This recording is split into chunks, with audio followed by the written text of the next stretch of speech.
Greetings, class. I've just finished assessing your week 3 writing. That would include your IRRs, your RTOs, and your IOWs. And so I wanted to, as I have in the past, give you a little bit of feedback and also make some comments on a few of the things that people shared this week, and give you a little bit of a preview for the coming week, or share some comments about the coming week, both the question and the readings that you'll be doing for this week. First of all, this is going to be a repeat, so I'll be brief, but please remember there's a big difference between what we call institutional corrections and what we call community corrections. Institutional corrections are things that involve incarceration of some kind. For example, prison. A sentence to prison would be an example of institutional corrections. A sentence to jail would be an example of institutional corrections. And as we've stated in the past, and as you've seen in some of the past reading, the institutional correctional population, the number of people that we incarcerate in the United States, has increased exponentially, particularly over the last 30 to 35 years. Some authors have described this as an incarceration binge. This class is about community corrections, the things that we do in the community in order to correct individuals' behavior, to monitor individuals' behavior, things like probation supervision, parole supervision, community treatment centers, work release programs, day reporting centers, house arrest, electronic monitoring, GPS monitoring. I could go on. And what's interesting, but what not many people realize, is that the number of people that are under some form of correctional control in the community has expanded even faster and larger than anything we've seen within institutions. So just a couple of things to keep in mind. Many of you in your writings still, the question asks specifically this week, week 3, about community corrections, but many of you continue to talk about prison and what goes on inside prisons, and that misses the mark, frankly.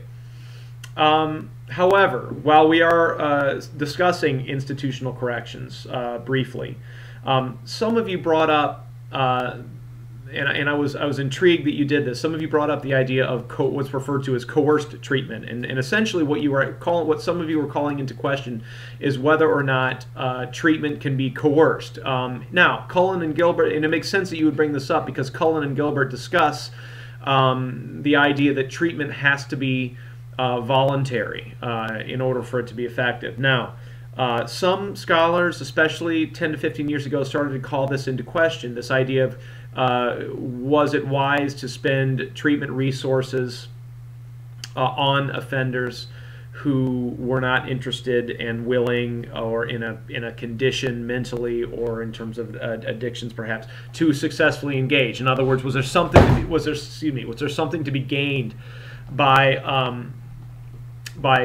compelling, forcing, coercing folks to engage in treatment? So I was intrigued that many of you picked up on that. I also wanted to highlight, some of you mentioned the conflicting goals of institutional corrections, which you weren't really supposed to be talking about this week, but since you brought it up, if we were in a normal class setting, I would take an opportunity to expand on that.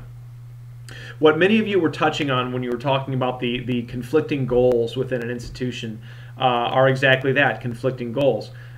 In other words, if the purpose of incarceration, or if the purpose of all corrections, is to punish to some extent, the question remains, is rehabilitation punishment, or should rehabilitation be considered punishment? Now, some of you wrote about this, and you were really confusing those two constructs. You weren't really delineating very well between what you meant specifically by punishment and what you meant specifically by rehabilitation.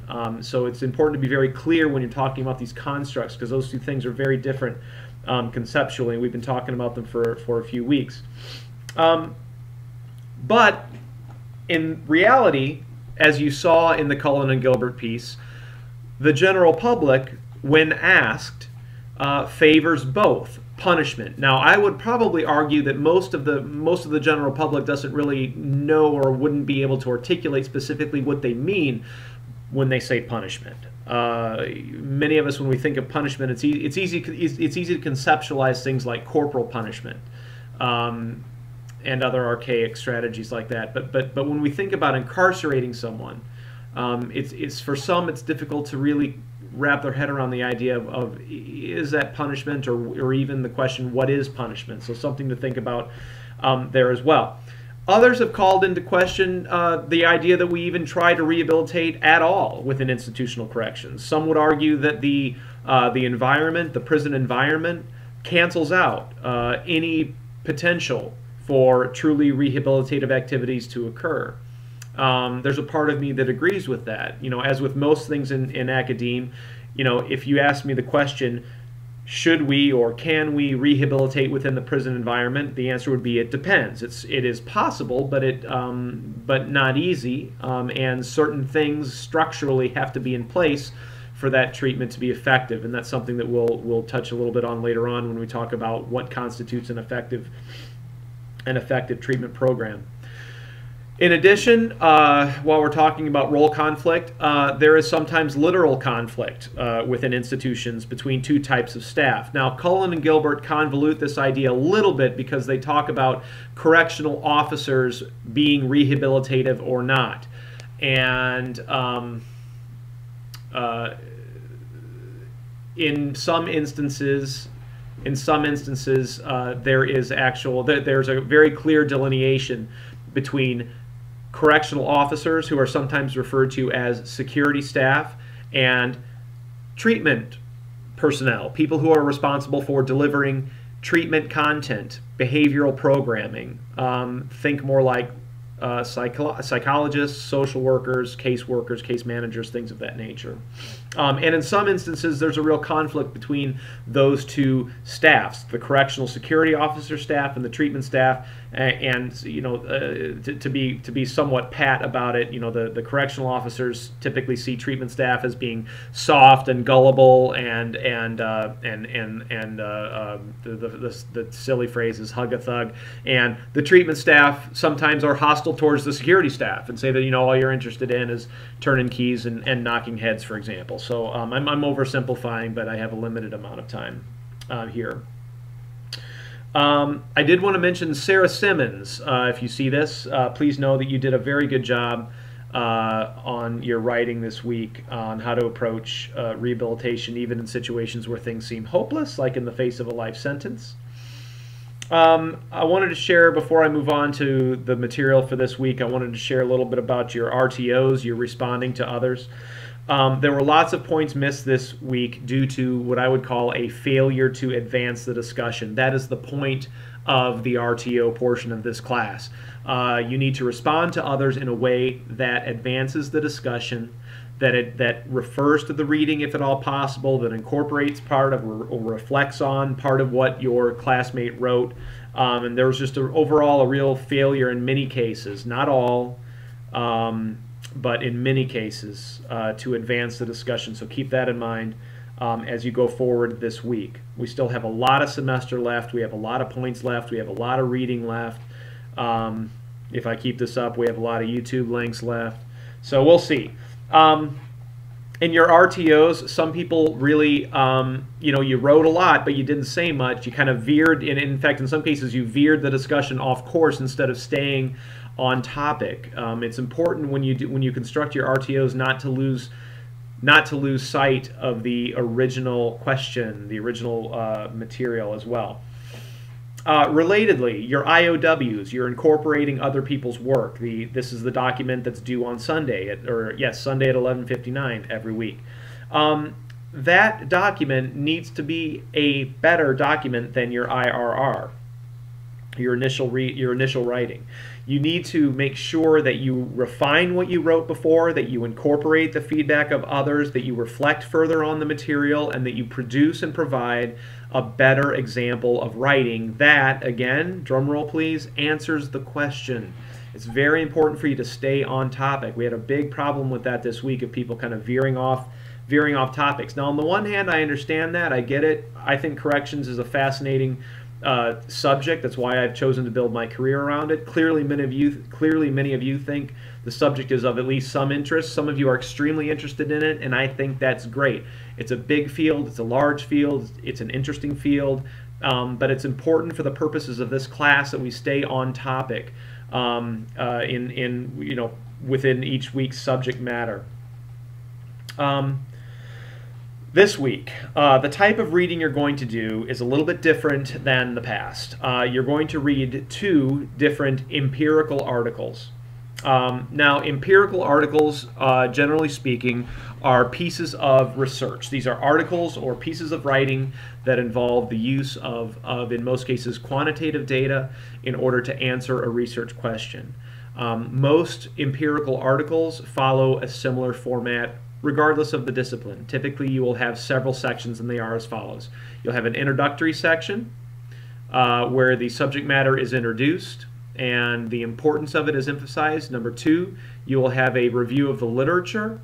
In other words, the author that's writing the article that you're going to read, or the authors as the case may be, will present to the reader things that other authors have done to investigate the subject matter. So you've got the intro, you've got the literature review. Next will be what's called a methods section.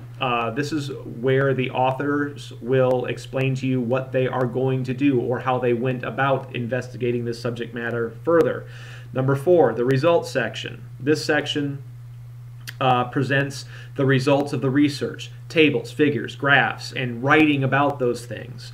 And then last but not least, 5th will be the discussion section, where the authors will tell you why what they discovered was important. Also included in that section should be the author should reveal some of the limitations of the research, because every piece of research has limitations. So intro, lit review, methods, results, and discussion. If you don't have a large background in statistics, don't fret too much. I do want you to read the entirety of the articles, but don't get too bogged down if you're not in a position to understand fully the quantitative results. Don't get too bogged down in that, but do concentrate on intro, lit review, methods, and of course discussion as well. Now, you're going to read these 2 empirical articles, and then I'm going to ask you to reflect on the film that you watched, A Hard Straight. Both of the articles that you're going to read today are extremely innovative and somewhat cutting edge, even though one of them is 6 years old at this point. I'll try to sum this up briefly, but essentially, as correctional, and I'm using that term broadly, so I'm talking about both institutional corrections and community corrections. Over time, as the correctional population as a whole expanded, community supervision officers, and I'm talking about probation officers and parole officers and other types of community supervision officers. So in other words, people who are professionals who are in charge of a caseload of offenders. Community supervision officers saw their caseloads explode in terms of number. In some cases, for example, people who had a career in community corrections lasting even just 20 years, depending on when those 20 years occurred, might have seen their caseloads go from 30 to 50 up to 200 to 300. That's not unheard of. So imagine that. Imagine to yourself, gosh, I used to supervise 30 people and I only had to keep track of 30 people. Now I've got to supervise 200 or 250 people. That's a huge change.